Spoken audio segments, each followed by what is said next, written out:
심각하게 생각하지 않는 것 같습니다. 근데 또 이게 3년, 5년으로 정해져 있지만 보통은 그냥 집행유예나 그렇게만 끝나잖아요. 그래서 초범이어도 강력한 처벌을 내려주는 게 필요하다고 생각합니다. 피해자들에 대해서 잘 보호할 수 있는 방법을 찾는 게 필요한 것 같아요. 벌써 여러 번 피해를 당했는데도 방치하는 경우들이 있고 미숙한 면이 많은 것 같아요. 피해자 보호는 경찰 인력이 충분하지 않다고 생각이 돼요. 신고해도 이렇게 늦게 오는 경우도 있고 피하는 경우 10분 있다 올라가는 경우도 왜 그때 발생했었잖아요. 그죠? 근데 실제로 보면 집행유예나 10개월 1년 있는데 제가 볼 때는 최소한 10년 이상 그거 나중에 감형 이런 거 없이 실형 10년 이상은 왜냐면 그 사이에 스토킹 당한 사람이 안전하게 어디로 이사를 가거나 안전하게 그런 거 충분한 시간을 둬야 되지 않을까 싶어요.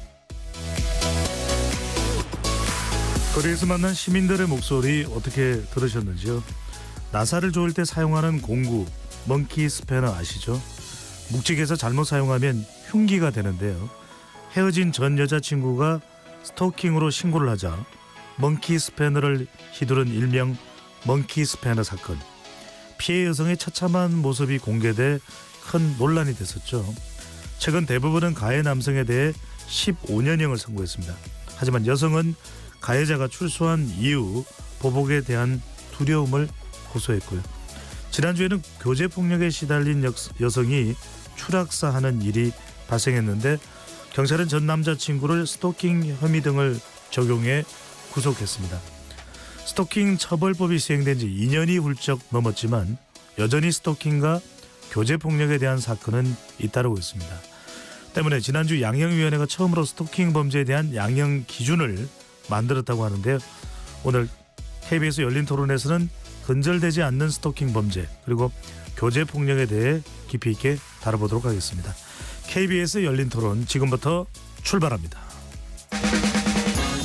치열한 토론 속에서 더 나은 세상을 찾아갑니다.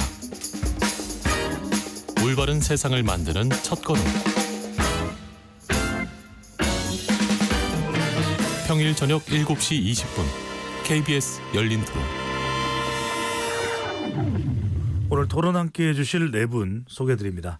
한국 여성의 전화 송란희 상임대표 나오셨습니다. 네, 안녕하세요. 한국 여성 변호사의 아동 청소년 특별위원장입니다.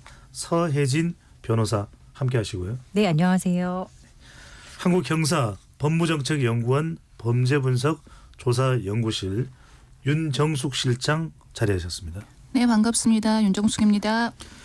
경찰대학 치안대학원 한민경 범죄학과장 나오셨습니다. 어서 오십시오. 안녕하세요. 한민경입니다. 열린 토론은 시민분들과 함께하고 있습니다. 문자로 참여하실 분은 샵 9730으로 의견 남겨주시고요. 단문 50원, 장문은 100원의 정보 이용료가 붙습니다. KBS 모바일 콩과 유튜브를 통해서도 무료로 참여하실 수 있습니다. KBS 1라디오의 모든 프로그램은 유튜브에서도 함께하실 수 있으니까요. 많이 들어와 주시고 구독 꾹 눌러주시고 좋아요도 보내주시면 좋겠습니다. 참 심각한 주제입니다. 오늘 스토킹 또 교제 폭력에 대해 데이트 폭력이라고도 하죠. 이 부분에 집중적으로 좀 이야기를 해보려고 하는데 먼저 서혜진 변호사께 여쭤봅니다. 최근에 이슈가 된 이 스토킹 교제 폭력 사건 지난주에 추락사한 20대 여성이 있는데요. 이 추락사한 배경이 뭐고 이 여성의 전 남자친구가 스토킹 범죄 처벌법 등의 혐의로 구속이 됐네요. 네, 이게 지난해 12월에 사실 이미 이 교제했던 관계가 끝난 것 같아요. 끝났는데 이 남성이 헤어진 이 전 여자친구에게 계속 다시 만나달라 이렇게 하면서 하루에만 무려 400통이 넘는 그 SNS 메시지를 보낸 것으로 이제 드러났어요. 그러니까 이게 전형적인 어떻게 보면은 그 교제 관계를 끝낸 후에 스토킹을 하는 네. 그런 유형이거든요. 근데 이런 상황에서 사실 스토킹이 좀 기반이 됐던 것 같고요. 그리고 이 남성이 지금 얘기하는 거는 여성이 갑자기 그렇게 밖으로 나가서 추락했다 이렇게 얘기를 했지만 이 여성의 추락한 배경에는 사실 이 결별 이후에 이 남성이 이렇게 지속적으로 괴롭혔던 이런 스토킹이 좀 자리 잡고 있는 것 같아요. 그래서 일단 이 남성은 좀 이 범행이 좀 중대하고 도주 우려 있다라고 봐서 네. 구속영장이 발부돼서 구속된 상태로 지금 수사를 받고 있고요. 그리고 이 죽음에 이르게 할 만큼 이 여성의 사망에도 이 스토킹이 좀 직접적인 영향을 준 것이다라고 일단 수사기관은 보고 있는 것으로 알려졌습니다. 네. 일단 이 전 남자친구가 밀거나 네. 또는 위해를 물리적으로 가해서 추락사한 거는 일단 아닌 거죠. 네, 그래도 아니지만 상당히 그 네. 위협이 있다고 보는 거군요. 네. 자, 스토킹 교제 폭력이 얼마나 심각한 상황을 만들어내는지를 우리가 우선 짚어보는 게 중요하니까요. 한 교수님, 동거하던 여자친구와 그 모친을 흉기로 찌른 사건도 지난주 이슈가 됐습니다. 어떤 내용입니까? 네, 이 사건은 교제폭력의 일환으로 스토킹 사건이 발생하는 경우에는 피해자가 비단 그 교제 관계에 있었던 피해 이제 당사자 한 사람에 그치지 않고 그 가족에게까지 여파가 미친다는 것을 보여주는 사건인데요. 이 사건의 경우 죄송합니다. 목소리를 조금만 높여주시면 그럴까요? 네. 지금 이 피해자의 경우에는 지금 20대에 지금 서로 교제 관계에 있었던 여성과 남성 각각 피해자와 이제 가해자가 있었고 그것을 아마도 말리고 있었던 현장에 있었던 피해자의 부모님이 계셨습니다. 그런데 이 20대 여성은 결국 이제 집에 있던 흉기로 가해자가 찌른 상태에서 심정지 상태로 병원에 이송되었지만 결국 사망했고 그 어머니 역시 지금 굉장히 위중한 상태로 알려지고 있습니다. 이렇게 한 사람은 살인, 한 사람은 살인 미수에 그친 가운데 가해자가 그 범행 이후에 자신의 발로 걸어 나와서 내가 이렇게 살인 사건을 저질렀으니 경찰에 신고해달라라고 이제 아파트 경비원에게 이제 얘기했다는 것에서 한참 더 충격을 주었던 사건이라고 하겠습니다. 네. 자, 이 사건에 대해서 조금 윤정숙 실장님이나 송란희 대표께서 좀 하실 말씀이 있을까요? 혹시라도 이 사건 관련해서. 네. 이 사건들 같은 경우는 사실은 굉장히 뭐 새롭게 보인다기보다는 사실 이와 유사한 사건들이 계속적으로 발생하고 있다는 점에서 사실 우리 사회가 무엇을 좀 놓치고 있는지 진짜 이제는 좀 근본적으로 얘기를 좀 해봐야 되지 않겠나 이런 생각이 들었어요. 네. 그러니까 자칫 잘못하면 이게 남녀 문제겠지 뭐 사랑 싸움 아니냐는 식으로 이제 평가를 하면 전혀 다른 차원의 접근이 되는 것인데 오프닝에서도 제가 말씀드렸습니다만 서 변호사께서 계속 좀 설명을 해주시면 좋을 것 같습니다. 바로 먼키 스패너 사건입니다. 피해자가 정말 처참한 모습이었다고 해요. 우리가 이걸 뭐 말로 다 설명드릴 수는 없습니다만 먼키 스패너는 공구입니다. 진짜 이건 뭐 여성 남성을 떠나서 누구라도 이걸 맞게 되면은 쇠뭉치로 묵직해서 정말 엄청난 흉기가 되는데 어떤 상황에서 이 먼키 스패너까지 동원이 됐는지 그때의 정황과 뭐 이유, 배경 이런 부분을 좀 설명을 해주신다면요. 이게 이 사건이 사실 최근에 이제 대법원 판결이 선고돼서 확정된 사건입니다. 가해자는 징역 15년을 선고받았는데요. 이 사건을 보면 여기도 이제 교제했던 사이인데 헤어졌어요. 헤어졌는데 이 남성이 계속 이 교제의 상황을 아마 받아들이지 못한 것 같고 이 여성을 사실 괴롭히는 거죠. 지속적으로 괴롭히면서 여성이 근무하던 그 직장에 찾아가서 이렇게 한마디로 심각한 뭐 행패라고 표현하기도 좀 부족할 정도로 뭐 엄청난 만행을 저지른 거거든요. 근데 네. 이 피해 여성을 이제 먼키 스패너로 머리를 내려치고 또 가지고 간 어떤 흉기로 가슴을 좀 찌르는 그런 범행을 저질렀고요. 이 여성뿐만 아니라 이 여성 주변에서 이 말리던 이 상황을 말리던 직장 동료도 이제 자상을 입게 하는 정도로 뭐 아무것도 이제 보이지 않는 그런 상황이었던 것 같습니다. 네. 예, 그래서 이 피해 여성분과 이제 가족분이 이 상황을 사실은 좀 언론에 알려야겠다라고 판단을 하시고 방송사에 제보를 해서 이 피해자가 이 수술했던 그 상황 그리고 병원에 입원했던 상황 이런 사진을 그대로 내보냈었거든요. 근데 그 보셨던 분들도 많으시겠지만 그 상황이 너무 좀 처참해요. 먼키 스패너라는 게 사실은 진짜 이게 사람에게 사용해서는 조금이라도 힘을 주면 엄청난 상해가 그럼요. 일어나잖아요. 네. 뭐 머리 부분 다 수술하신 그런 자국도 있고 근데 이런 사건인데 이 결국에는 뭐 15년 선고가 됐던 사안입니다. 근데 네. 피해자들 입장에서는 이 15년이라는 게 너무 짧다. 그리고 가해자가 출소하게 되면 50 30살도 되지 않은 그런 상황인데 그 후로 피해자는 어떻게 살아가야 되냐 이런 것들을 좀 호소하시면서 네. 언론사에 이제 제보를 하셨던 상황인데 이 사건도 결국에 뭐 스토킹이죠. 전형적인 스토킹이지만 더 큰 강력 범죄로 이어진 사건인데 문제는 이 스토킹으로 이미 이 피해자는 신고도 했고요. 경찰에 네. 신고도 했고 또 스토킹 신고를 하게 되면 가해자의 접근 금지나 연락 금지 같은 그런 잠정 조치 같은 것들이 이루어지거든요. 그런 잠정 조치가 내려진 상황이었음에도 불구하고 이 가해자는 이제 그런 뭐 명령 같은 거 완전히 무시하고 이 예. 피해자에게 접근해서 이렇게 흉기를 가지고 상해를 가한 그런 사건이에요. 저희가 이제 실태를 일단 먼저 알아보고 뭐 원인과 진단 그리고 예방책까지 좀 집중적으로 논의를 해봐야 되거든요. 서 변호사님, 이 먼키 스패너 사건이 현장이 어디입니까? 부산인 걸로 알고 아니, 있습니다. 예. 현장이 집입니까? 회사입니까?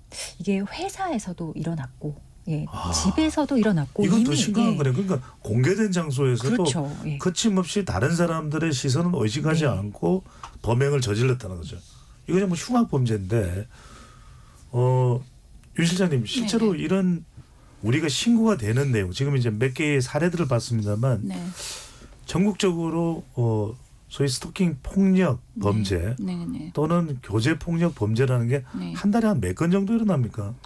지금 경찰 신고 건수는 스토킹 처벌법 시행 이래로 폭발적으로 증가하고 있거든요. 네. 그래서 112 신고 건수만 보면은 뭐 월 대략 한 2,000건 정도가 전국적으로요? 전국적으로 신고가 되는 것으로 알고 있고 그래서 뭐 1년에 연간 스토킹 신고되는 건수만 해도 이제 2만 건, 3만 건을 넘어가고 있는 추세고요.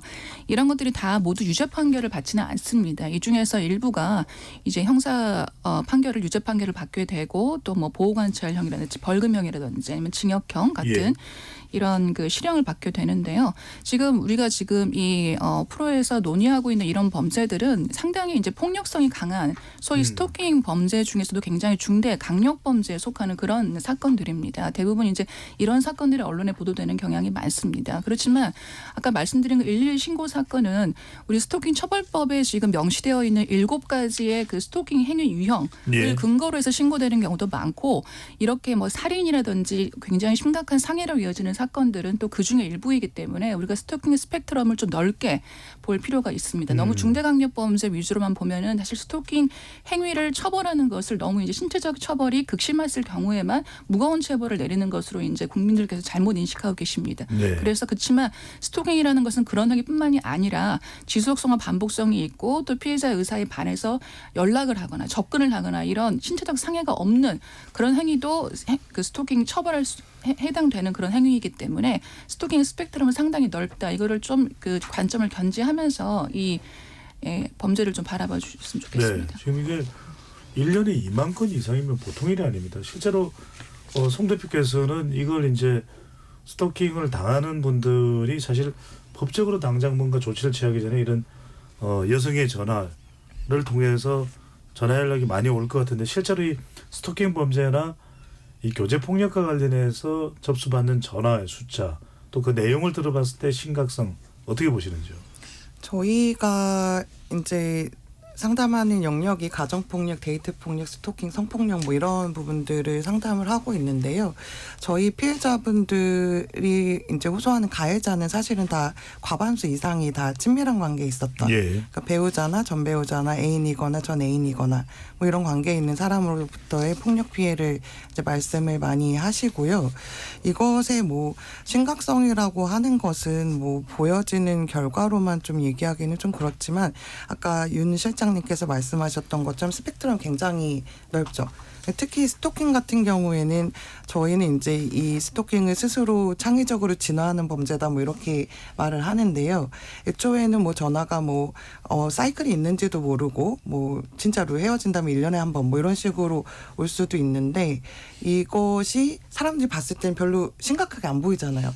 그런데 사실은 헤어졌는데 1년 뒤에 뭐 문자가 왔는데 그 내용이 오늘 나 뭐 너 봤는데 너 그때 내가 사준 거 입고 있더라. 여전히 뭐 나를 잊지 못하나 보지 이런 식의 문자가 오면 그 내용적으로는 사실 굉장한 공포심을 소스라치게 놀랄 수밖에 주는 없네요. 거잖아요. 근데 실제로는 남들 봤을 때는 문자 한 번 온 거 가지고는 처벌하기 굉장히 어렵다. 네. 뭐 이렇게 중요하지 않다. 이렇게 봐서 사실은 심각성이 좀 탈락되는 경우들이 있죠. 그래서 네. 저희가 봤을 때는 스토킹 같은 경우는 맥락 속에서 진짜 이 문제를 이해하는 게 너무 필요하다. 그러니까 아주 센 것부터 뭐 약하지만 굉장히 피해자에게는 예, 예. 엄청난 정신적 충격을 줄 수 있는 내용도 포함이 되는 부분이군요. 그럼요. 한 달에 한 몇 통 정도의 스토킹 관련해서 전화를 받으십니까? 저희는 여성의 이제 전화에서는요? 저희 거는 한 달에 받는 1년에 한 3,000건 와. 중에 저희가 스토킹을 주 피해로 얘기하시는 거는 한 10% 20%로 잡지만 적지는 않습니다. 주 네. 피해지만 사실은 데이트 폭력이나 가정 폭력의 상당 부분이 사실 스토킹을 수반하고 있거든요. 예. 그렇게 잡으면 저는 반 정도는 된다고 봅니다. 근데 송 대표님 궁금한 건 하나만 짧게 더 여쭤보면 경찰에 전화를 안 하고 왜 여성의 전화 쪽으로 먼저 전화를 하는 이유는 뭘까요? 아니 경찰에도 많이 전화하시고 아. 저희 쪽으로도 전화하시는 거라고 생각이 되는데요. 네. 아무래도 경찰에 바로 전화하기가 좀 꺼려지시는 경우는 이거를 경찰에 신고해도 되는 건인지 아닌지 좀 망설이고 그리고 경찰 신고하면 이게 정말 잘 처리될 건지 뭐 이런 예. 것들을 좀 염려하시는 전화들이 있는 거죠. 네. 한 교수님 좀 궁금한 게 좀 종합적으로 정리를 해보면 스토킹 폭력, 교제 폭력 다른 것 같은데 스토킹이라는 게 주로 이제 남녀 사이에서 남남 또 여여 사이에는 잘 안 일어날 것 같기도 하고 특성이 그 다음에 우리가 뭐 연예인들을 쫓아가는 그런 경우도 이제 볼 수가 있는 것이고 교제 폭력 그 사귀면 좋은 일인데 어떤 사람은 못 사귀어서 안달이 나는데 어떤 사람은 왜 이렇게 싸우느냐 뭐 이렇게 보는 시각도 있고 좀 종합적으로 스토킹 폭력과 교제 폭력의 어떤 공통적인 현상 또 특징 이런 부분을 한번 좀 말씀을 해주신다면요. 네, 지금 우리나라 스토킹 처벌법은 일단 그런 교제 관계라든지 젠더 기반 폭력으로서 스토킹을 이해하고 있지는 않습니다. 그래서 스토킹 처벌법이라고 불리는 이 스토킹 행위 안에는 지금 저희가 오늘 이 토론에서 다루고 있는 교제 폭력으로서의 스토킹이 약 50% 정도를 차지하고 있지만 그 나머지 50%에는 지금 이웃 간의 층간 소음이라든지 채권 채무 관계로 인한 그런 원한 추심 관계, 같은 거, 네. 그런 관계라든지 그런 유명 연예인이나 사회적인 명망 인사들을 쫓아다니는 약간 그 소위 열성 팬으로서의 정도가 지나친 스토킹까지 그리고 망상에 의해서 발생한 스토킹까지 굉장히 다양한 스토킹이 또 나머지 50%를 차지합니다. 그러다 보니 절대적인 스토킹 안에서의 차지하는 비중이 50%인 교제 폭력으로서의 스토킹이 상대적으로 이제 약하게 느껴지는 것이고요.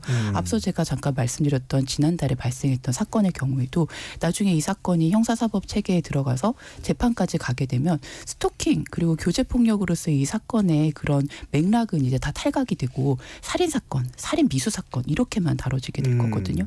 그래서 원래는 그 시작이 교제관계에서부터 그리고 그 헤어진 여자친구 그리고 그 여자친구의 가족으로까지 스토킹 행위가 확장되었다고 이야기해야 하는데 예. 그런 것들이 다 탈락이 되고 그냥 이 지금 생명을 해야 하는 범죄가 발생했다라는 결과만 남다 보니 사람들이 이 스토킹이라는 범죄의 맥락을 잘 쫓아가지 못하게 되는 것 같습니다. 그래서 네. 스토킹이 이렇게 문자 메시지나 전화 연락을 하는 것에서부터 이렇게 죽음에 이르기까지 하는 굉장히 다양한 스펙트럼이 있는 가운데 결국 스토킹이 처벌법까지 이제 제정이 되고 실행이 되게 된 것은 이렇게 많은 피해자들이 사망까지 이르는 사건들이 굉장히 많았기 때문인데요. 그렇다고 그렇게 중한 범죄만을 보기에는 아까 윤정수 박사님 말씀 주셨던 것처럼 지금 이렇게 아직까지는 중한 범죄에 나아가진 않지만 예. 점진적으로 발전하는 스토킹 범죄의 특성이 아직은 발현되지 않은 단계에서 지금은 전화 연락하고 집 앞에서 기다리고 찾아가는 예. 이런 정도의 과연 이거를 벌하는 게 맞을까라는 이런 아하. 형사 정책적인 고민이 드는 정도의 약한 스토킹까지 스토킹이라는 범위가 굉장히 지금 넓은 상태입니다. 그리고 처음 말씀드렸던 것처럼 교제관계만 분류해서 보고 있지 않기 때문에 교제관계에서의 스토킹은 그러면 어떻게 이해돼야 될 것인가 이런 유명인사에 대한 스토킹과 어떻게 달리 이해해야 될 것인가 이런 점들이 아직 우리가 스토킹 처벌법 이제 시행 이제 2년 3년을 향해 가고 있는 중인데요. 아직 정리가 네. 덜 된 부분이라고 하겠습니다. 윤 박사님 이게 중요합니다. 그러니까 사실은 애초에 이걸 문제 삼기는 좀 무리하다 싶은 그때 사실은 뭔가 조치가 들어가면 더 큰 폭력이나 사망 사건이 맞을 수 있는데 지금 실제 스토킹의 67%가 폭력을 동반한다. 네네. 박사님 이걸 어떻게 봐야 될까요? 그냥 처음에 어떤 식으로 시작돼서 폭력으로 연결되는 이 연관성 네네. 어떤 원인이 될까요? 기본적으로 스토킹 범죄를 이해하기 위해서는 이 범죄를 행하는 스토킹 가해자의 심리를 좀 이해할 필요가 있습니다. 이 스토킹 범죄가 전 세계적으로 연구를 해보면 다 연구 비슷하게 나오는 게 범죄 중에서 아까 한명 교수도 말씀하셨지만 대략 50%에서 뭐 샘플마다 차이가 있습니다. 60% 정도는 다 교제, 연인, 과거 연인, 배우자 이런 교제 관계에서 스토킹을 하는 것으로 나오거든요. 그런데 우리가 여기서 좀 주목해야 될 가장 중요한 사실은 스토킹 범죄에서 발생하는 폭력의 비율은 이 교제 관계에서 발생할 때가 가장 많다는 겁니다. 저희가 연구를 했을 때는 물론 이게 징역형을 받은 이제 스토킹, 약간 중대 강력 범죄자 연구였습니다만은 이 교제 관계에서 발생한 스토킹에서는 폭력이 80% 정도, 그러니까 10명 중에 8명은 폭력을 행사하는 걸로 나오거든요. 그리고 이제 그 이외에 아까 말씀하셨듯이 조금 뭐 유명인들에 대한 어떤 뭐 그런 그 스토킹이라던가 아니면 뭐 채무 채권 관계라던가 아니면 이제 유명인은 아니지만 자신의 주변에 있는 뭐 약국의 뭐 약사분이라던가 내지는 상점에 뭐 그 자영업하시는 분들이나 이런 분들을 스토킹하시는 분들이 있어요. 이런 분들은 폭력을 이렇게 많이 행사하지는 않습니다. 아니, 왜 스토킹하는 겁니까? 혼자서 망상에 빠져 스토킹을 하는 겁니다. 네네. 그러니까 좋아하는 감정이 있고 그리고 혼자서 이제 망상을 하는데 그렇기 때문에 굉장히 폭력을 행사하기보다는 전화를 자주 한다거나 뭐 지켜본다거나 이렇게 하면서 본인의 이제 판타지를 충족을 하는 것이죠. 그렇지만 이분들도 굉장히 스토킹 기간은 굉장히 깁니다. 그래서 긴 기간 동안에 스토킹을 하면서 이제 본인이 그런 욕구가 충족되지 못하면 점점 이게 스토킹이 고조되는 그런 양상을 보이거든요. 또 교제 관계도 마찬가지입니다. 처음에는 사실 스토킹이 시작하기 전에는 연인 관계 뭐 다툼이다 이렇게 뭐 내지는 뭐 사랑 싸움이다 이렇게 볼 수가 있지만 이미 이제 어떤 가해자가 뭔가 그 피해 여성에게 어떤 분노감을 가지고 있고 또 이것들을 표출하는 방식이 조금이라도 굉장히 이제 공격적인 그러한 성향이 나온다는 것은 이미 교제 폭력이 시작되고 있다는 그런 단계입니다. 그럼 우리 피해자분들께서는 언어적 공격 이런 것들을 받으실 때는 거의 경찰에 신고를 안 하시겠죠. 그렇지만 이제 만약에 신체 폭력을 심각하게 당한 경우에는 교제 폭력 단계에서도 경찰에 신고를 하시거든요. 물론 모두 신고를 하지는 않습니다. 그중에 정말 용기 있는 분들이 경찰에 신고를 하시는데 이렇게 신고를 했을 때는 이미 피해자분도 사실 굉장히 많은 용기를 내신 거고 그 이전에도 상당히 많은 조짐들이 일어나고 있었다는 것을 방증하고 있기 때문에 경찰에서는 사실상 이거를 단 한 번의 신고로 받을 생각할 것이 아니라 그 이전에도 이미 스토킹은 고조되고 있었다. 우리가 이거를 이제 학술적인 용어로 스토킹의 고조를 에스컬레이션이라고 하는데 굉장히 스토킹 가해자의 심리를 이해하는 데 굉장히 중요한 용어입니다. 이 스토킹의 고조는 정말 폭력의 위험 요인이기 때문에 이 부분이 있었다는 것을 꼭 체크해서 굉장히 적극적인 조치를 취해야 되지 않을까 이런 좀 생각을 하고 있습니다. 네. 근데 서 변호사님, 이 뭐 이런저런 상황이 발생할 수 있다. 하지만 그런 걸 법적으로 또 검토 안 된 건 아니고 우리가 엄연히 스토킹 관련된 처벌법이 있는 거죠. 2021년 10월 21일 시행되고 있다는데 한번 어떤 내용인지를 좀 한번 짚어주시죠. 뭘 또 어떤 걸 놓치고 있다고 생각하시는지 또 말씀 좀 해주시고요. 일단 이게 한번 개정이 됐어요. 작년 7월에 대대적으로 한번 개정이 됐습니다. 신당역 스토킹 살인 사건 계기로 해서요. 근데 일단 처음에 만들어졌을 때 제일 중요한 게 이 법률이 어디까지를 스토킹 행위로 보는가. 그러니까 스토킹 행위의 정의가 가장 중요하거든요. 그 개정 이전에 최초에 이제 제정되던 그 법률은 5가지 행위만 한정적으로 해서 스토킹 행위로 봤었거든요. 그러니까 대표적인 게 이제 누구 따라다닌다거나 지켜본다던가 뭐 물건이나 뭐 메시지를 보낸다든지 이런 식으로 반복적으로 지속적으로 이런 행위를 해서 상대방이 어떤 불안감이나 공포심을 느꼈을 때 그때 이제 스토킹 행위로 본다는 거고요. 이런 행위가 지속되거나 반복이 되면 이제 스토킹 범죄로 돼서 처벌을 한다라는 게 이 처벌의 주요 골자인데 처벌법에 문제는 이 스토킹 행위라는 게 일단은 어떤 목적이 있어야 되는 건 아닙니다. 지금 처벌법상에 예를 들어 어떤 뭐 교제한 이후에 원한의 감정이나 보복의 감정이나 이런 어떤 감정적인 것이나 또는 목적을 가지고 스토킹할 것을 요구하지 않고요. 아까 예를 들어 주셨다시피 뭐 층간소음이라든지 뭐 채무 추심이라든지 이런 식으로 어떤 교제나 아니면은 관계의 맥락이 전혀 없는 그런 관계에서도 지금은 하나의 어떤 지속적 괴롭힘의 일종으로 이 스토킹 범죄를 다룰 수도 있는 거예요.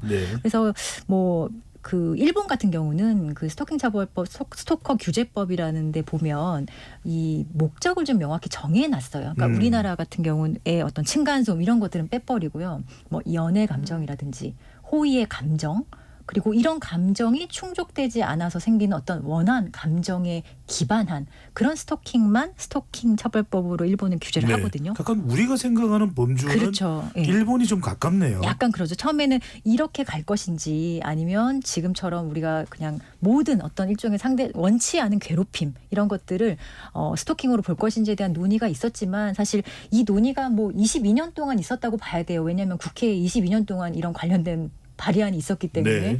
근데 어쨌든 지금은 약간 어떻게 보면 과도기적인 과정이라고 할 수 있는 게 우리가 그동안 스토킹에 대해서 인식이 상당히 부족했던 거거든요. 이게 교제 기반이던 아니면 교제가 되지 않은 교제와 상관없는 사이이건 간에 스토킹에 대해서 별거 아닌 것처럼 다뤄왔던 그 역사가 너무 오래됐기 때문에 지금은 어쨌든 이런 목적은 좀 우리가 배제를 하고 네. 이런 식으로 의사에 반하는 그리고 이런 괴롭힘에 의한 어떤 불안감이나 공포심 알겠습니다. 느끼는 것들은 이제 스토킹을 한번 보자. 네. 한번 해보자라는 취지도 이 법률에 좀 반영이 됐다고 생각을 해요. 아주 명확하지는 않지만 그래도 네. 최대한 구체적으로 담으려고는 애를 썼고 네. 개정도 됐네요. 예. 저 궁금한 게 아까 윤 박사님께서 대체로 이제 교제 폭력이고 또 한민경 교수께서도 이게 상당히 뭐 다른 종류의 스토킹도 있지만 교제 폭력이 많은 범위를 또 비율을 차지하고 있는 말씀.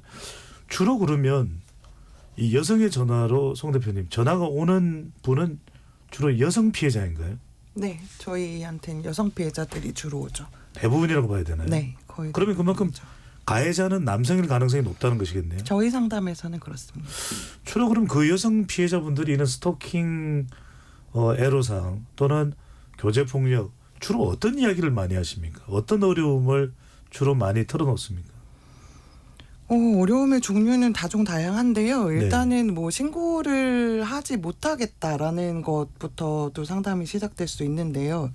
지금 뭐 신고하는 것도 굉장히 용기를 필요로 한다 뭐 이런 얘기들이 있는데 그 얘기의 기저를 보면 사실은 지금 앞에서 다뤘던 많은 사건들이 경찰에 신고를 했는데도 불구하고 살인에 이르거나 미수에 이르게 된 그런 케이스들을 언론 보도를 통해서 많이 접하잖아요. 그러니까 사실 피해자들이 이거 내가 신고를 하면 내 신변이 정말로 잘 지켜질 수 있는지에 대한 확신이 사실상 많이 없다. 네. 그래서 그런 것들에 대한 불안감을 사실은 얘기하시는 경우가 굉장히 많죠. 내 이거를 어디다 신고해서 내가 정말 잘 보호받을 수 있는가에 대한 어려움을 얘기하시는 게 크고요.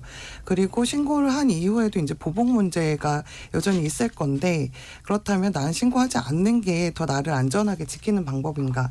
뭐 이런 것들에 대한 고민도 있으시고요. 근데 이 스토킹 행위만 이제 단독으로 일어난다기보다는 다른 여러 가지 신체적이나 성적 폭력들 이런 것과 또 결합돼서 일어나고 경제적 폭력도 포함이고요. 결합돼서 일어나는 경우들도 경제적 폭력은 어떤 겁니까?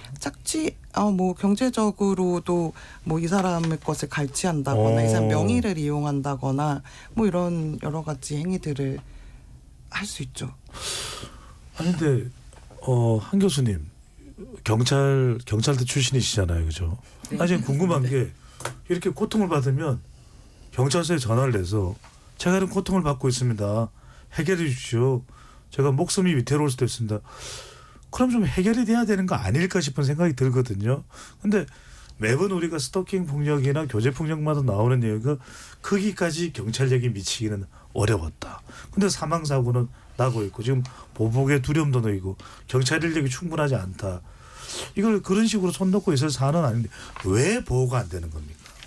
네, 그래도 저는 제가 꼭 경찰대 출신이며 경찰대 교수라서 그런 건 아니지만 그래도 사망 사건이 많이 줄기는 했다. 네네. 다만 여전히 이제 발생하고 있고 우리가 더 줄이고자 노력해야 된다라고 이제 말씀을 드리고 싶은데요. 네. 제가 이제 아까 신고와 관련된 이야기를 주셨는데 대부분의 피해자들이 자신의 지금 느끼고 있는 두려움의 수준이 높아서 그리고 주변의 자원으로는 충분히 대응하기가 어렵기 때문에 마지막으로 이제 공적인 형사사법 체계에 호소하는 거죠. 내가 가지 이런 어려움이 있으니 경찰에게 이제 도움을 요청을 하는데 그때 그 신호가 제대로 이제 받아들여지지 않았다는 점에 있어서 그런 부분이 이제 문제로 지적이 되어야 될 것 같고요. 네. 이제 앞서 저희가 다루었던 언급했던 개별 사례들은 다 경찰에 신고가 되었지만 2016년에 있었던 역시 교제 관계에서 시작돼서 피해자가 사망하기에 이르렀던 이제 가락동 스토킹 살인 사건이라고 불린 사건의 경우에는 예. 경찰에 신고가 되지 않았어요. 아. 경찰에 신고가 되지 않은 상태에서 가해자가 매우 높은 수준의 폭력성을 가지고 있다는 것을 피해자도 그 가족도 알고 있었기 때문에 이제 애초에 가해자를 자극하지 않기 위한 방법으로 신고를 하지 않았거든요. 그러한 스토킹 신고를 꺼리는 피해자들도 적지 않다는 게 이제 스토킹 피해의 좀 특징인데요. 다른 범죄 피해는 뭐 매를 맞아서 멍이 들었다거나 칼에 찔려서 지금 자상이 발생했다거나 피를 흘렸다거나 이게 뭔가 육안으로 확인될 수 있는 피해가 있는데 스토킹의 경우에는 아까 말씀드렸던 것처럼 뭔가 보이지 않는 피해서부터 예. 오랜 기간 누적이 되기 때문에 내가 어느 순간부터 스토킹 피해가 있었다고 얘기해야 될지 그리고 내가 스토킹 피해가 있었다는 걸 어떻게 보이는 형태로 입증해야 될지 그리고 내 말을 믿어줄지 이런 사회적으로 스토킹에 대해서 가지고 있는 고정관념들 때문에 스토킹 피해자가 일반적으로 다른 강력범죄 피해자들에 비해서는 경찰에 자신의 피해를 호소하는 경우가 드물고 호소한다 하더라도 그 시점이 늦고 그리고 그것을 또 받아들이는 데 있어서 경찰관 개개인들도 그런 사회적인 고정관념을 또 내면하고 있는 사람들이기 때문에 네. 피해자들의 호소 그 자체를 또 액면 그대로 받아들이지 않고 혹시 저렇게 주장하는 이면에는 둘이 돈 문제 갈등이 있었던 거 아니야? 뭔가 이런 식의 고정관념이 작동하게 되면서 보호 그 자체를 목적으로 하지 않고 그 피해자의 상황에 대해서 자신의 잣대로 판단하거나 하는 과정에서 이제 범죄 피해는 더 중하게 발생해버리는 그런 안타까운 사례들이 있는 것 예, 같습니다. 마치 실종과 가출을 애매한 개념으로 또 상황이 벌어지는 그 경우들도 있는 것에서 우리가 볼 수 있는데 윤 박사님 그럼 참 중요한 것 중에 하나가 어쨌거나 스토킹 폭력이나 우려 그리고 이제 교제 폭력의 우려가 있는 것은 참 안타까운 일입니다만 그래도 이걸 좀 줄이는 방법은 경찰이 받아들이는 바람에 더 자주 신고하고 더 구체적으로 신고하고 더 명확히 하고 이걸 잘하기 위해서는 지금 많이 꺼리고 보복도 두려워한다는데 이걸 더 잘하려면 어떻게 해야 될까요? 저는 우선은 이제 스토킹에 대한 국민 인식과 말씀하셨는데 굉장히 중요한 부분이라고 생각합니다. 사실 스토킹 처벌법이 시행된 지 지금 뭐 2년 이제 넘었지만 우리 국민들께서 아직도 스토킹에 대한 정확한 이해를 잘 못하고 계시거든요. 예. 그래서 스토킹이 어떠한 행위이고 이것이 사실상 그 뭐 물리적인 어떤 보이는 그러한 어떤 신체적인 상해가 있을 때만 경찰서를 찾아가는 것이 아니고 또 이런 여성의 전화에 전화하는 것이 아니라 스스로 정신적으로 굉장한 괴롭힘을 당했을 때 도움을 요청할 수 있다는 이런 좀 인식이 굉장히 바뀌어야 될 것 같고요. 예. 그다음에 스토킹 피해자분들도 지금 내 사건이 스토킹에 해당하는지를 인지하는 게 굉장히 중요하다고 봅니다. 지금 우리나라에서 그 여성가족부에서 예전에 실시한 그 여성 폭력 피해 실태 조사가 있는데 예. 그게 스토킹 처벌법 도입되던 해에 시행이 됐습니다. 그때 스토킹 피해자분들, 그러니까 스토킹 피해를 당했다고 폭력 피해를 보고한 분들이 2%도 되지 않아요. 근데 제가 스토킹 연구를 많이 했지만 전 세계 어느 곳에서도 선진국에서 특히 그렇게 낮은 피해를 본 적이 없습니다. 어떤 나라는 여성분들 중에 스토킹 피해를 당했다고 이렇게 보고하시는 분들이 거의 뭐 30%까지 이를 정도로 굉장히 좀 많이 보통 나타나고 있는 것으로 보여지고 있는데 그렇게 폭력 피해가 낮다고 보고되고 있는 경우는 피해자분들도 그렇고 일반 국민들께서 본인이 당한 피해를 피해로 인지하지 못하고 계시다는 거죠. 그래서 일단은 피해로 인지를 해야지만이 이 사건을 밖으로 드러낼 수가 있고 경찰에 신고를 할 수가 있고 또 이런 상담 기관에 요청을 할 수가 있기 때문에 피해자의 피해 인지 굉장히 중요하고 또 우리 그 여성폭력 피해자 지원을 담당하는 여성가족부나 예. 이런 정부 부처에서 피해자분들의 피해 인지를 돕는 이런 뭐 스토킹 위험성 평가 도구라든가 체크리스트라든가 이것들을 대국민들에게 많이 보급을 해서 네. 그 피해 인지를 좀 더 적극적으로 윤 박사님 그게 존재하고 있는 거죠? 네네. 그 도구들이? 외국 영국에서는 스토킹 분들이 한 13개 정도의 항목이 있어요. 근데 그 13개 항목 중에서 한 개로 체크가 되면 이건 스토킹이다라고 판단할 수 있는 그런 셀프 체크리스트가 있습니다. 그래서 이런 도구들을 좀 널리 보급해서 피해 인지를 일단 높이는 것이 좀 먼저 꼭 선결돼야 될 것 같습니다. 그렇군요. 사건 하나를 더 보겠습니다. 송 대표님. 우리가 스토킹하면 대표적인 사건으로 이제 지난 2022년 발생한 신당역 살인 사건인데요. 뭐 가해자 이름으로 얘기하면 전주환 사건인데 이렇게 보도가 되고 있고 알려져 있으니까요. 이걸 이제 이른바 우리가 막지 못한 스토킹 사건이라고 하는데 어떤 이유에서 그렇게 설명을 하고 있는 겁니까? 그 사건 같은 경우에가 스토킹 처벌법이 시행되자마자 아마 곧 피해자분께서 신고를 하셨던 사건이고요. 신고했네요. 예, 스토킹으로 신고했고 잠정 조치도 이제 받았죠. 접근 금지를. 근데 이제 나중에 살인 사건이 일어난 후에 이제 알아보니까 잠정 조치를 연장하지 않았다. 피해자가 연장을 요청하지 않았다라는 이제 이런 언론 보도가 나기도 했었고요. 그리고 피해자가 처벌을 원치 않아서 뭐 더 처벌하지 못했다 뭐 이런 얘기들이 이제 그 이후에 나왔어요. 그래서 아까 말씀하신 것처럼 스토킹 처벌법의 개정에 사실은 굉장히 중요한 사건이 그 사건이 되었는데요. 이 스토킹 피해자들이 왜 잠정 조치의 연장을 더 이상 적극적으로 요청하지 않는지 그리고 왜 처벌을 원치 않는다고 말하는지 이런 것들에 대한 사실은 맥락을 좀 봐야 된다라는 거죠. 그러니까 잠정 조치를 괜찮아서 그런 게 아닌데. 예. 그래서 진짜 내심의 진정이라는 게 무엇인지를 좀 봐야 되는데 그래서 뭐 마음의 변동 뭐 이런 것이 아니라 환경 때문에 그러는 거거든요. 예를 들어서 뭐 이게 이제 계속돼서 직장 생활하는데 어려움이 생긴다거나 아니면은 내가 이걸 계속적으로 요청하는 게 저 사람을 더 자극하게 된다거나 그랬을 때 나는 방어할 수 있는 수단이 없다고 생각한다거나 뭐 이런 것들이 사실은 피해자들이 처벌 불허를 하게 되는 배경이 되기 때문에 예. 그래서 이것을 스토킹 처벌법에 이제 애초에 시행법엔 들어와 있었는데 반드시 폐지되어야 된다 이렇게 해서 이제 나중에 그게 빠지게 됐었죠. 네. 서 변호사님 이것 좀 여쭤보고 싶은데요. 하시고 싶은 말씀하시고요.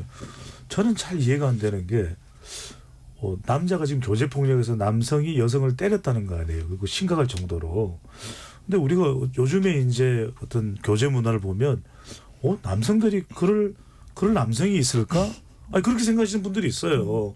그래서 설마 그렇게까지 심각할 것 같지는 않은데 실제로는 실태는 어느 정도 상황입니까? 아니 뭐 저만 하더라도 연령대별로도 좀 네. 차이가 납니까? 글쎄 이게 스토킹 그 연령대 통계를 보면 의외로 젊은 때가 아니라 40, 50대가 되게 많아요. 아, 그래요? 네. 그리고 그 지금 뭐 우리가 보도되는 사건들만 해도 이런 사건들이 최근에 많이 발생하느냐 전 그렇게 생각 안 해요. 그냥 보도가 되지 않았을 뿐이에요. 지금까지는 예. 별로 중요하지 않았지만 이제는 사람들이 이런 사건에 대해서 보는 생각이라든지 가치관이 바뀌었고 언론의 태도도 바뀌었다고 보거든요. 그래서 많이 보도가 되는 거고 저는 이 교제폭력 관련해서는 사실은 이것도 스펙트럼이 정말 다양한데 이런 식으로 아까 저희가 앞서 서두에 말씀드렸던 이런 사건처럼 정말 심각하게 폭력을 행사하는 사건이 여전히 많고 사실 저는 변호사하고 또 이런 사건들을 주로 지원하는 업무를 하고 있기 때문에 주로 이런 사건들을 많이 봐요. 네. 예, 그래서 아닌 분들은 물론 범죄와 상관없는 삶을 사시는 분들이 많지만 실제로 어떤 이렇게 폭력적인 성향이라든지 특히나 이 교제 폭력 자체가 상대가 자기보다 강하다고 생각하면은 사실은 공격하지 않습니다. 뭐 우리 예를 들어 뭐 범죄 도시의 마석도 형사 같은 사람을 네. 누가 기분 나쁘다고 공격할 수 있겠어요. 네. 한마디로 그런 물리적인 뭐 체형이나 이런 것도 중요하지만 마동석을 말씀하시는 그렇죠. 거죠. 예. 상대방 자체를 그러니까 자기와 비교했을 때 자기가 충분히 제압할 수 있고 통제할 수 있는 사람이라고 생각하기 때문에 사실 발생하는 폭력이 교제 폭력이고 뭐 이건 다양합니다. 아까 경제적 폭력도 얘기하셨지만 이런 보이지 않는 폭력부터 진짜 눈에 보이는 이런 가시적인 폭력까지 이거 역시 다양하지만 우리가 좀 담지 못하고 있어요. 뭐 우리 제도라든지 인식이라든지. 참 안타까운데 이게 뭐 체격으로 따질 문제입니까? 사실은 뭐 저는 막 초등학생도 무섭던데. 자, 한 교수님. 그러면 그래도 교제폭력 그러면 좀 연령대가 낮아질 수도 있을 텐데 연령대가 아까 뭐 40대 50대의 남녀 간의 폭력도 있다는 말씀 주시면 그건 뭐 전통적인 우리가 유교관에 따른 삐뚤어진 의식이라면 그 교제폭력 그러면 좀 젊은 세대일 겁니다. 그러니까 그걸 사귀는 단계의 남녀 사이니까 이때의 폭력은 왜 일어나는 겁니까? 뭐 젠더 폭력 뭐 이런 개념입니까? 네, 교제 폭력이 근데 이제 그 용어를 사실은 이제 많은 사람들의 검토 끝에 최근 몇 년 동안 바꾼 용어거든요. 그 전에 용어가 데이트 폭력이었잖아요. 맞아요, 기억납니다. 네, 네. 데이트 폭력이라는 용어가 마치 이제 10대 후반, 20대 젊은 연령대에서 발생하는 뭔가 그런 관계에서 발생하는 폭력이라고 이제 이해가 되는데 실제 데이트 폭력으로 집계되는 이제 범죄를 보게 되면 예. 연령대 높아지거든요. 그래서 이제 그 용어가 데이트 폭력이라는 용어가 이 범죄 현상을 제대로 포괄하지 못한다. 그래서 이제 교제 폭력으로 용어를 변경해 왔는데 또 이제 교제 폭력이 젊은 연령대라 하시니 용어를 다시 한번 갈아타야 하는 것인가 이런 고민이 드는데 네. 사실은 저는 그 맥락에서 스토킹도 우리가 지금 교제 폭력에 지금 그 가장 적합한 용어를 찾아가는 과정 중에 지금 스토킹을 얘기하고 있다라고 생각하고 지금 아직 우리가 거기까지 논의가 나아가지는 못했지만 국외의 경우에 이미 스토킹을 넘어서 그리고 아까 송란희 대표님 말씀 주셨던 경제적인 이런 재정적인 통제를 하는 정서적인 압박 이런 것들을 다 포괄해서 강압적 통제라는 용어로 나아가고 있거든요. 그래서 이런 정서적인 심리적인 물리적인 모든 이런 교제 관계에서 발생하는 일종의 학대와 폭력들을 모두 이제 강압적 통제라고 일컫는 해외 경향에 비춰봤을 때 사실 스토킹은 그 지속성과 반복성을 특성으로 하는 교제 폭력의 한 유형이고 전체적으로는 더 강압적 통제라고 이야기할 수 있는 이 관계에서 발생하는 폭력인데요. 이 강압적 통제는 지배, 권력, 소유 세 가지의 키워드로 압축할 수 있을 것 같습니다. 공교롭게 이제 오늘 토론 나오기 전에 이제 관련된 자료들을 이제 늘 보던 중에 어제 이제 독일의 공영 방송인 ZDF에서도 네. 스토킹과 관련된 방송을 했는데요. 그 프로그램의 제목이 스토킹 그다음에 이제 콜론하고 지배, 권력, 집착이에요. 네, 그러니까 그만큼 이제 스토킹은 그 관계에 있어서 내가 상대방에게서 우위를 점하고 물건이 아님에도 사람을 소유하겠다고 하고 그 사람에 대해서 뭔가 헤어지고 뭔가 저 다른 사람을 만나고 다시 건강한 관계를 유지하고 이런 정서적인 유대를 형성할 수 있는 사람이 아니라 일방적인 집착, 일방적인 구애 관계에서 네. 벗어나지 못하는 이게 이제 교제 관계의 발생 원인이라고 이해할 수 있겠습니다. 알겠습니다. 자, 정말 스토킹 폭력 또 교제 폭력이 있어서는 안 될 일이고요. 관련해서 많은 또 청취자분들이 또 의견을 보내주고 계십니다. 자, 토론이 진행되는 동안 보내주신 청취자분들의 의견 들어보겠습니다. 정의진 문자캐스터. 네, 지금까지 청취자 여러분이 보내주신 문자들 소개합니다. 4567님. 만나기 전에 이 사람과 안전 이별 가능한지, 스토킹 기질 있는지 미리 알 수도 없고 사람을 만나는 것도 운에 맡겨야 하는 건가요? 3615님. 이성을 날려버린 가해자들을 법원은 부디 용서하지 않았으면 합니다. 용서는 피해자가 하는 거지 반성한다고 초범이라고 낮은 형을 선고하는 건 정말 아닙니다.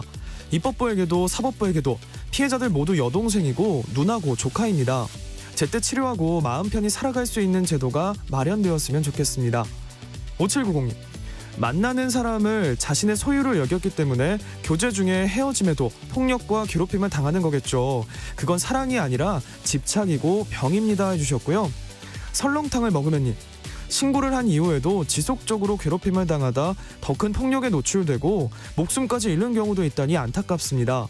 신고를 한 이후에도 왜 보호를 받지 못했던 건지, 강도가 높은 스토킹에 대해서는 피해자가 가해자로부터 분리가 가능한 제도가 원활히 이루어져야 하지 않을까요?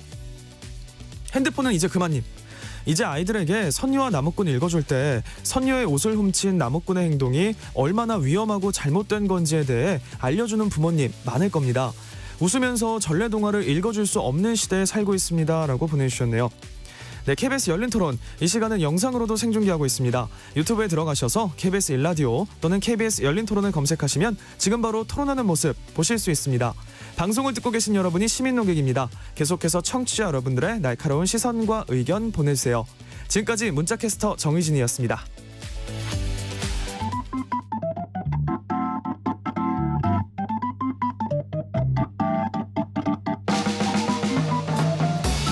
세상을 바꾸는 질문, 열린 토론이 시작합니다. KBS 열린 토론은 언제나 열려 있습니다. 단문 50원, 장문 100원의 유료 문자 샵 9730 그리고 KBS 어플리케이션 콩으로 여러분의 의견을 남겨주세요. KBS 열린 토론 2부 이어가겠습니다. 스튜디오에는 한국여성의 전화 송란희 상임대표, 서혜진 변호사, 한국형사법무정책연구원 범죄분석 조사연구실 윤정숙 실장, 경찰대학 치안대학원 한민경 범죄학과장 네 분과 함께하고 있습니다. 자, 1부에서는 스토킹 또 교제폭력 관련해서 사례 원인을 짚어봤고요. 2부에서는 대책 이야기를 좀 나눠봐야 되겠습니다. 자, 먼저 한 교수님께 여쭤볼 텐데요. 1부에 이어서 자, 처벌이 일단 너무 약하다. 근데 아까 우리가 소개해드렸던 먼키 스패너 사건은 이제 15년형이 구형됐습니다. 그럼에도 불구하고 15년형이 그냥 뭐 제 생각이긴 합니다만 짧지 않은 기간임에도 불구하고 피해자는 상당히 나와서 보복하면 어떠냐 우려된다 이런 이야기도 있는데 자 일단 대한민국의 이 처벌 수준 자체적으로도 그렇고 외국과 비교할 때 어떻게 보십니까? 네, 전 세계적으로도 스토킹은 이제 교제 폭력으로 이제 이해가 되기 때문에 전반적으로 형이 낮은 경향이 있습니다. 그러니까 교제 관계이기 때문에 그 두 사람은 또 다시 만날 수 있는 가능성이 있는 거 아니냐, 또는 오랜 기간의 관계가 있으므로 참작될 필요가 있다. 등등으로 이제 전반적으로 스토킹의 범죄가 다른 일반 방역 범죄에 비해서 형이 낮게 선고되는 경우가 있는데요. 이러한 양형 부분도 이제 문제지만 아까 시작에 말씀 주셨던 것처럼 구속은 이제 아직 유죄 선고가 되지 않은 단계에서 지금 피해자의 안전을 확보하고 가해자가 재범을 하는 것을 방지하기 위해서 이제 하고 있는 제도잖아요. 이런 구속에 있어서도 마찬가지로 양형과 동일한 기준이 적용돼서 둘이 또 다시 화해하고 다시 잘 지낼 수 있는 가능성이 있는 건 아닌가, 또는 가해자가 이미 일상적인 생활은 잘하고 있는데 이 피해자만의 관계에서 그러하니 뭐 도주나 이제 뭐 다른 염려는 없으니 구속까지는 필요 없지 않을까. 그래서 전반적으로 양형도 낮고 네, 구속도 덜 되고 하는 경향들이 있습니다. 그래서 구속이 꼭 반드시 지금 형사 소출을 위해서 지금 증거를 확보하고 도주를 막고 이런 것뿐만이 아니라 피해자를 보호하고 재범을 방지하는 목적도 있는데 지금 앞의 목적에만 구속을 너무 염두에 두신 나머지 법원에서 구속영장을 스토킹 가해자에게 적극적으로 발부 안 해왔던 경향이 스토킹 처벌법 시행 직후에 좀 지속된 부분이 있었고, 일시적으로 이제 신당역 여성혐오 스토킹 살인 사건이 있었을 때 한 3개월 정도 구속영장이 갑자기 막 발부가 되고 잠정 조치 4호라고 불리는 이제 유치가 있습니다. 이제 유치장이나 이제 구치소에 잠시 이제 두는 건데요. 이제 최장 한 달밖에 되지 않기 때문에 굉장히 신중하게 이제 법원이 선고하던 경향이 있어서 많이 이제 잠정 조치 4호로서 유치가 가능하다, 스토킹 처벌법이 굉장히 가해자의 재범을 방지한다라고 법적으로는 홍보가 되었지만 이제 유명무실하던 그 제도가 갑자기 이제 2022년 9월부터 한 4분기 한 정도만 좀 이제 잠정 조치 4호가 많이 선고가 됐었어요. 여론의 영향을 좀 받았다고 네, 봐야겠네요. 그때 일시적으로 여론의 영향을 받더라고요. 그런데 지금 다시 원점입니다. 네. 송 대표님, 이 여성의 전화로 상담해 오시는 분들도 많은데 처벌과 관련해서는 어떤 이야기들을 주로 많이 하고 뭐 상담을 하시게 되는지, 그리고 뭐 이제 우리가 일단 처벌이 좀 낮다, 높지 않다 이런 차원에서 접근하고 있는데 그런 이유는 뭐라고 보세요? 계속 말씀해 주시고 있는데요. 저는 어떤 관계에서 이 문제가 일어났느냐에 대해서 우리 사회 인식이 좀 부족한 부분이 있기 때문이라고 생각하는데요. 예를 들어서 모르는 사람이 뭐 저한테 계속 문자를 보내고 뭐 연락하고 이러면 다른 사람들도 다 아마 이것에 너무나 깊이 뭐야 뭐 빨리 신고하고 뭐 이렇게 해라고 얘기하겠지만, 근데 그 사람이 내가 사귀었던 사람이야 라고 얘기하면 갑자기 분위기가 달라지면서 뭐 미련이 있는 거 아니야? 뭐 여전히 잘해보자고 연락 오는 거 아니야? 뭐 이런 식으로 이제 달라진단 말이죠. 그러니까 그런데 사실은 이것 때문에 피해자가 사실 옴짝달싹 못하는 경우들이 많아요. 왜냐면 피해자가 내가 느끼는 어려움들을 얘기해도 곧이곧대로 사람들이 들어주지를 않고 어쩌면 너 배가 불러서 그러는 소리라는 거야? 뭐 이런 식으로 얘기를 하게 되기 때문에 이 문제가 뭔지를 정확히 아는 건 사실 이거 해결에 있어서 너무 중요한 일이라는 생각이 들어요. 주변인의 반응부터 사법기관 판단까지 다 영향을 미치기 때문에 그렇습니다. 네. 9449님께서 이런 질문을 해오셨습니다. 스토킹 범죄와 교제 범죄, 피해자가 느끼는 공포와 피해를 우리 사회가 너무 쉽게 생각하는 탓도 있는 것 같습니다. 무엇보다 피해자에 대한 1차, 2차 가해에 대한 보호가 우선돼야 하지 않을까요? 라는 이야기를 질문을 해주셨는데, 의견을 주셨는데, 윤 박사님 어떻게 보십니까? 피해자 보호 조치 너무나 중요합니다. 사실 그 스토킹에서 가장 우려되는 부분이, 사실 스토킹 가해자가 수사를 받는 단계에서 만일 모두가 구속 수사를 받는다면 지금까지 우리가 지금 얘기하는 이런 강력범죄들의 발생을 상당히 줄일 수가 있었을 것입니다. 그런데 문제는 구속 수사를 받는 경우가 굉장히 드물다는 거죠. 대부분 불구속 상태에 있기 때문에 피해자에게 찾아가서 보복을 할 위험이 너무 높다는 겁니다. 그렇게 되면은 이제 물론 이제 피해자에게 스마트워치를 채운다거나 아니면 전화를 하지 말아라, 접근을 하지 말아라 이런 식으로 여러 가지 이제 긴급 조치들이 취해지긴 하는데요. 문제는 가해자는 너무나 분노 상태가 극심하게 지금 올라와 있고 원래 굉장히 폭력적인 상황인데다가 법 규범 의식이 굉장히 약해요. 우리가 이런 사람들은 이제 반사회적 성향이 있다고 하는데 이러한 반사회적 성향이기 때문에 이러한 처분들의 어떤 범죄 억지 효과가 굉장히 낮다는 겁니다. 가해자한테는 뭔가 이렇게 지금 현재 범죄를 발현하고 범죄 발현 충동이 굉장히 높은 상태이지만 어떤 법적인 어떠한 그러한 처분들은 굉장히 효과가 잘 발휘되지 않은 상태에서 구속은 하지 않는다. 과연 이렇게 되면 가해자를 어떤 식으로 피해자로부터 보호할 수 있을까요? 피해자를 보호할 수 있을까요? 가해자로부터. 그래서 이 부분은 형사 실무가들이 좀 심각하게 저는 생각을 해야 한다고 보고요. 아까 한 교수님 말씀하셨지만은 지금 가해자 들이 피해자가 접근하지 못하게 하는 잠정 조치라는 게 있는데 사실 아마 피해자분들이 가장 바라는 게 사후 조치일 겁니다. 구속을 하라는 거죠. 네. 유치장이나 어떤 구치소 같은데. 그런데 이 다른 잠정 조치에 비해서 이 구속 유치 사후 조치가 굉장히 인용률이 낮거든요. 거의 다른 조치는 한 80% 정도 인용되면은 이건 한 40% 정도로 인용이 되기 때문에 두 건 중에 한 건은 탈락이 된다는 겁니다. 그런데 아까 한 교수님 말씀하셨지만 그 판사님께서 그런 판단을 하시는 기본 로직이 이제 아까 말씀드린 그런 형사실무에서 일반적으로 적용되는 부분, 증거 인멸의 우려가 없고 도주 우려가 없고 이런 일반론이 이 스토킹 가해자들한테 적용이 되고 있다는 거죠. 그런데 이 범죄는 그렇게 일반론도 접근할 것이 절대 아니고 가해자들의 특성이 너무나 범죄 지금 충동성이 높은 상태이기 때문에 정말 위험 관리적인 접근으로 해야 된다. 이거 좀 말씀드리고 싶습니다. 서 변호사님 그럼 하고 싶은 말씀하시고요. 그리고 이것도 좀 같이 얘기를 해주시면은 하시고 싶은 말씀하시고요.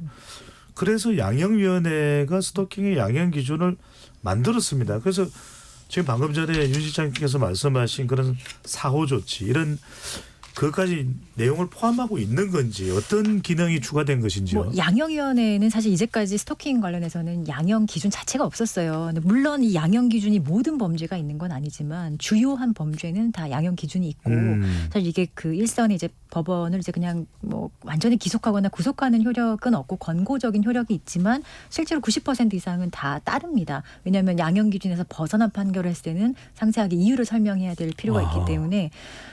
양형 기준 관련해서 이제야 만들어졌다는 점에서 조금 늦은 감이 없지 않아 있습니다. 지금 시행된 지 이제 벌써 3년 다 돼가는 시점에서 양형 기준 좀 늦게 만들어진 것도 있고 그 양형 기준과는 좀 별도로 아까 잠정 조치 사후에 대해서 이제 많이 얘기가 나왔잖아요. 사후가 어떤 건지 좀 궁금하시는 분도 계시겠지만 그 가해자, 행위자, 스토킹 행위자에 대해서 확정 판결, 유죄 확정 판결이 나기 전에 그 이전에 이제 피해자에게 너무 이제 이 스토킹 행위가 중대하거나 아주 이제 가장 강력한 스토킹을 했을 경우라고 판단이 보통 되는데 한 달 동안 유치장이나 구치소에서 그냥 말 그대로 구속과 같은 유사한 효과를 발생할 수 있도록 그냥 유치하는 거예요. 한 달 동안. 구속은 아니지만 구속은 아니지만 유치하는 그걸 거예요. 1, 2, 3, 4 할 때 그 사호입니까? 이게 네 번째 있는 건데 1호가 이제 가장 약하고 4호가 가장 중한 조치인데 이거를 사후 조치라고 저희는 얘기를 합니다. 근데 이 사후 조치가 아까도 임 박사님 말씀해 주셨지만 법원이 인용하는 비율이 40%가 안 돼요. 근데 이거를 정말로 이제 판사들은 구속과 유사한 인신의 제한이 있는 거기 때문에 상당히 거의 이제 형사 사건에서 구속하는 것과 유사한 방식으로 보기 때문에 잘 안 되는 건데 또 이거에 다른 문제가 무엇이 있냐? 유치는 이 잠정 조치를 한 달밖에 못 합니다. 다른 1, 2, 3호들은 최장 지금 법률에 따르면 9개월까지는 할 수 있거든요. 과거에는 6개월이었고. 근데 한 달밖에 못 한다는 거는 그러니까 제가 실무에서 이렇게 보면 한 달 유치되고 나온 사람들 봤을 때 그 사람들이 그 한 달 동안 유치장에서 어떤 감정을 느꼈을까요? 정말 나 다시는 나가서 피해자한테 접근하지 않고 스토킹하지 말아야지, 반성해야지 이런 감정을 느꼈을 것인가 아니면 한 달 동안 더 피해자에게 강력한 보복과 원한의 감정을 가지고 나올 것인가 저는 후자가 훨씬 많은 것 같아요. 그리고 심지어 한 달이고 더 이상 연장하지 못한다는 법률상 한계가 있기 때문에 한 달이 딱 되고 이제 유치장에서 나오는 순간 경찰도 더 할 수가 없어요. 그래서 전 최근에 어떤 것까지 봤냐면 경찰이 피해자한테 어떤 얘기를 하냐. 자, 이제 그 스토킹 행위자가 나옵니다. 나오는데 더 이상 저희도 어떻게 할 수 없기 때문에 어디 도망가라고 얘기를 해요. 경찰이 피해자한테 안전한 곳으로 뭐 다른 친구 집이나 그런 데 좀 잠시 가 있는 건 어떠세요라는 제안을 하는 거예요. 실제 있는 사례입니까? 실제 있는 사건이에요. 저번 달에 일어난 사건이에요. 저도 그 안내를 받고 정말 기가 막혔거든요. 네. 피해자 입장에서는 도망가라는 얘기를 경찰이 하는데 이걸 어떻게 받아들여야 되는 거예요. 근데 이거는 법률적으로도 해결할 수 있는 문제이고 법원도 실무적으로 좀 유연하게 적용할 수 있는 제도거든요. 근데 예. 이걸 이렇게 강력하고 되게 경직된 걸로 받아들인다면 사실 이거는 법률이 있으나 마나한 거죠. 예. 한 선생님 어떻게 보십니까? 대해서 한번 과다는 말씀을 이야기는 안 해야 나올까요? 혹시라도 어떤 이 사후 조치를 더 적극적으로 부여하는 것에 대해서 또 한편으로는 과하다는 이야기. 법원에서 네. 좀 주저하는 이유가 그런 이유도 포함되어 있을 것 인신 같은데. 구속에 준한다고 보기 때문에 이번에 스토킹 처벌법을 개정함에 있어서도 이런 유치 결정을 함에 있어서는 이제 법원에서 이제 가해자를 사전에 이제 면담할 수 있도록 사전에 이제 질의할 수 있도록 하는 규정을 추가할 정도로 법원은 이 조치에 있어서 상당히 신중을 기하고자 하거든요. 네네. 이제 그러다 보니까 경찰 실무에서는 이게 뭐가 될지 모르잖아요. 구속영장이 청구가 돼서 인용이 될지 지금 이 유치 결정이 될지 그래서 모르는 상태에서 로또를 기다리는 심정으로 구속영장과 유치를 동시에 청구를 해요.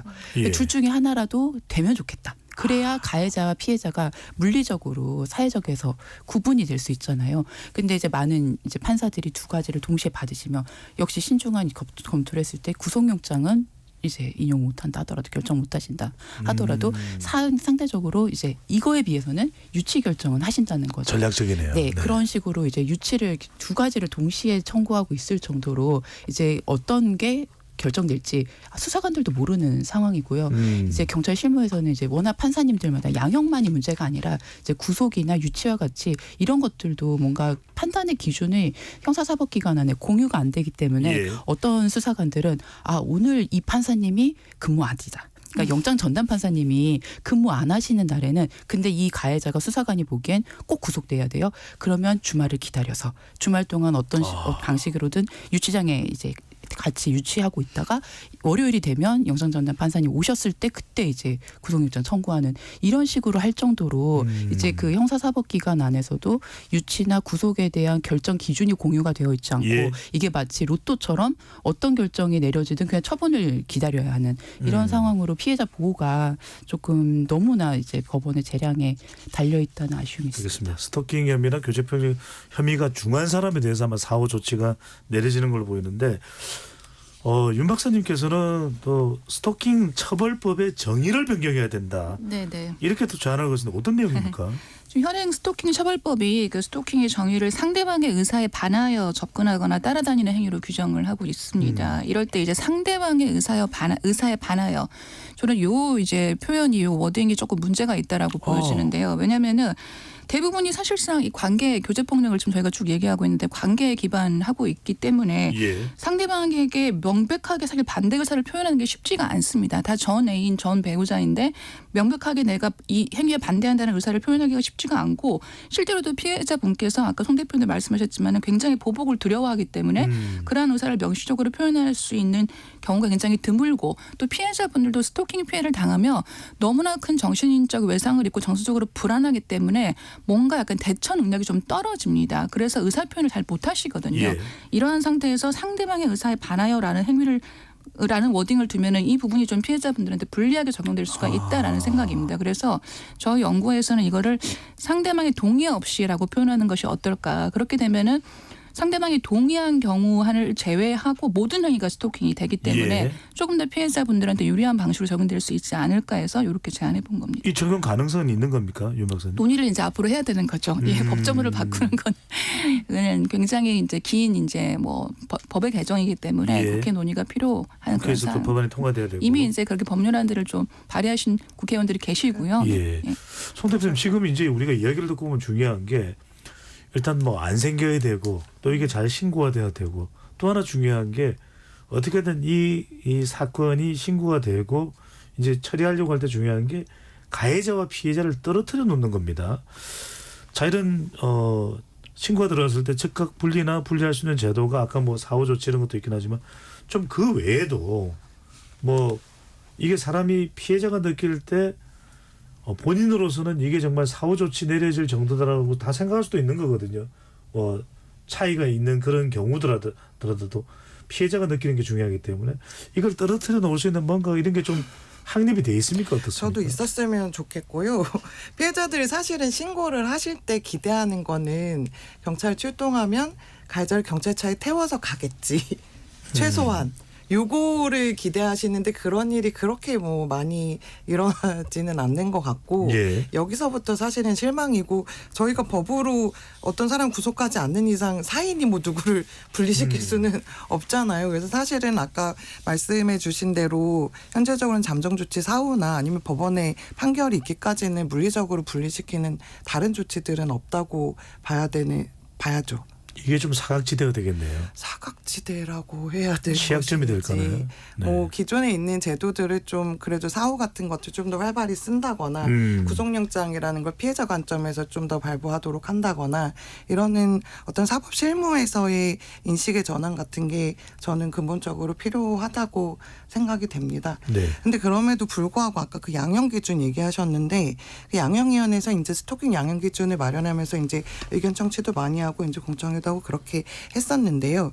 아까 그 신당역 살인 사건 같은 경우가 개정된 것의 가장 큰 포인트가 처벌 불원하면은 이제 처벌하지 않겠다라는 거였거든요. 왜냐하면 스토킹은 그럼 피해자가 처벌하지 않는다고 하면 처벌 안 받으니까 가해자를 쫓아가야 되는 대상이 누구겠어요? 피해자잖아요. 예. 근데 이건 스토킹의 애초에 그 성질을 너무 강화시키는 조항이니까 이게 들어가면 안 되는 거였죠. 그래서 애초부터 그걸 빼였어야 됐는데 어쨌든 들어가서 그걸 개정이 됐잖아요. 근데 양형 기준에서 제가 이번에 감경 요소, 그러니까 형을 좀 깎아주는 요소들이 이제 몇 가지들이 있는데 그 중에 하나에 처벌 불원이 또 들어가게 된 거예요. 그래서 법에서도 바꾼 거를 양형 기준에 이렇게 굳이 넣는 게 저는 여전히 이 문제를 어떤 폭력이 아니라 네. 그냥 어떤 강요되는 구애행위 뭐 좀 그런 거를 여전히 보는 인식이 너무 많은 것 같다 이런 생각이 듭니다. 또 현장의 목소리를 듣는 송 대표님 입장에서는 좀 양형 기준도 미흡한 거 아닌가라는 지적을 해주셨는데 이 부분도 이야기를 안 할 수가 없습니다. 우리가 시간이 많지는 않지만 바로 온라인 스토킹입니다. 서 변호사님. 온라인 스토킹 이런 사례들 분명히 있을 것 같습니다. 우리가 네. 학교 폭력 이야기할 때도 사이버 불링 이런 이야기를 하는데 네. 어떤 내용이고 어느 정도로 심각성을 우리가 이야기해야 되는 상황입니까? 이게 원래 그 개정 전에는 스토킹 행위로 포섭이 못했던 대표적인 그런 그 사각지대에 있는 스토킹이었는데 예. 이제 개정되면서 이 스토킹 행위로 다 이제 끌어안았어요 법률이. 대표적으로 이런 거 생각하시면 돼요. 누군가 A라는 사람이 A라는 사람의 그 사진을 가지고 어떤 뭐 SNS 계정을 만드는 거예요.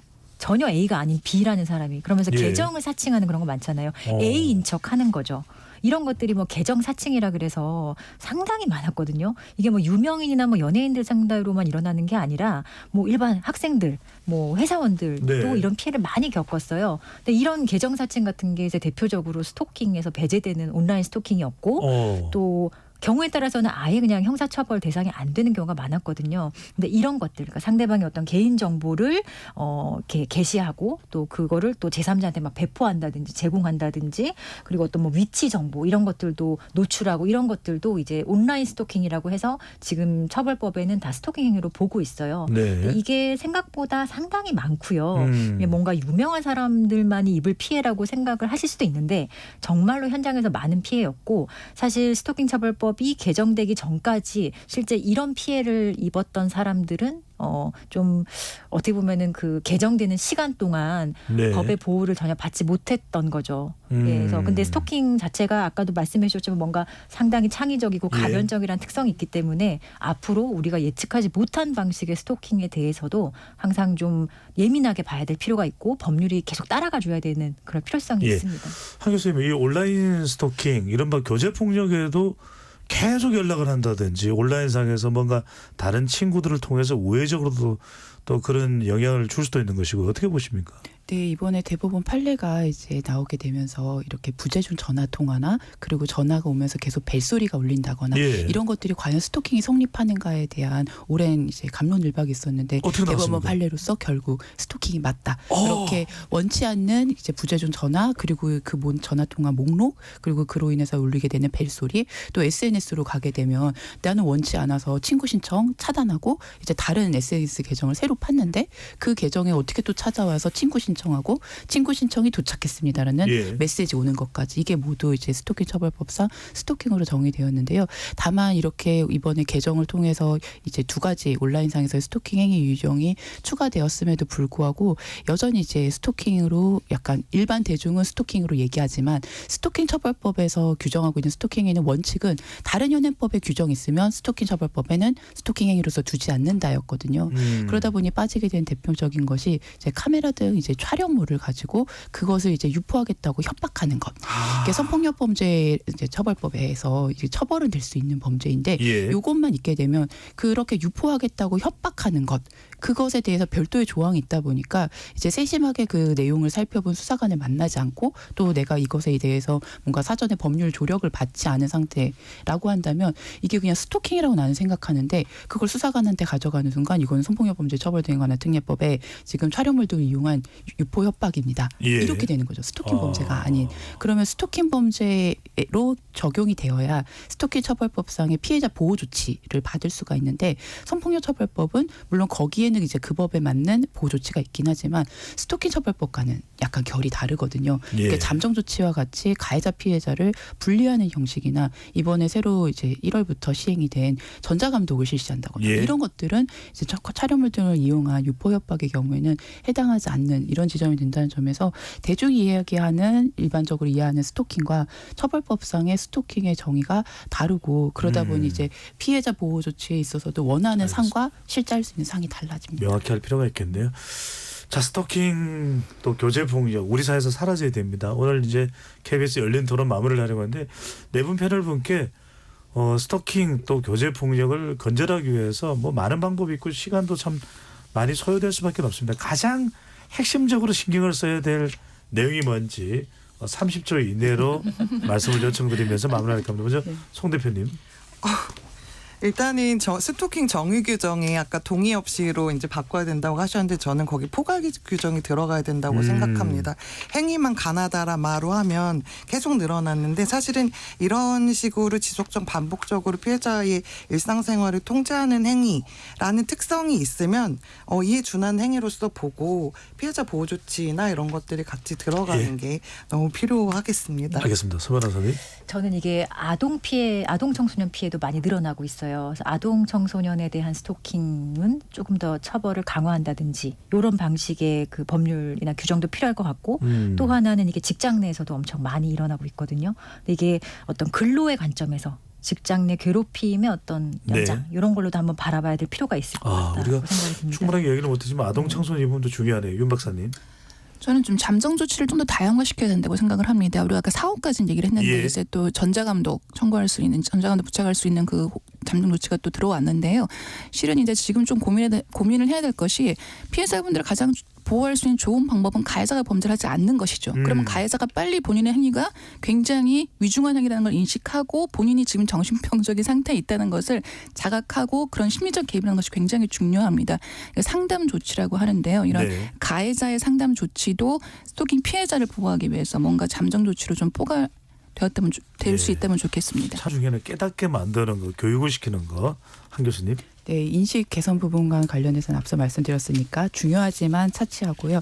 일단 지금 이 교제 폭력과 관련된 말씀을 드리고 싶습니다. 스토킹 처벌법이 이제 시행이 되면서 스토킹과 관련돼서는 관련된 법제도를 만들었는데 이제 일각에서는 교제 폭력은 교제 폭력만을 규율하는 법제도가 없기 때문에 지금 교제 폭력에 대한 보호가 부족하다 이런 얘기도 하곤 합니다. 실제로도 이제 교제 폭력을 딱 정확하게 규정하는 법은 없기 때문에 가정폭력 처벌법을 가져온다든지 스토킹 처벌법을 준용한다든지 하고 있는데 뭔가 이런 것들을 포괄적으로 아우를 수 있는 법적 개선 정비가 필요한 시점이라고 생각됩니다.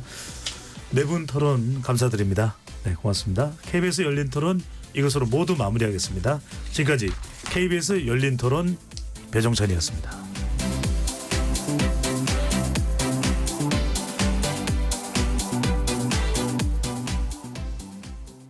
국회의원 하면 뭐가 떠오르세요?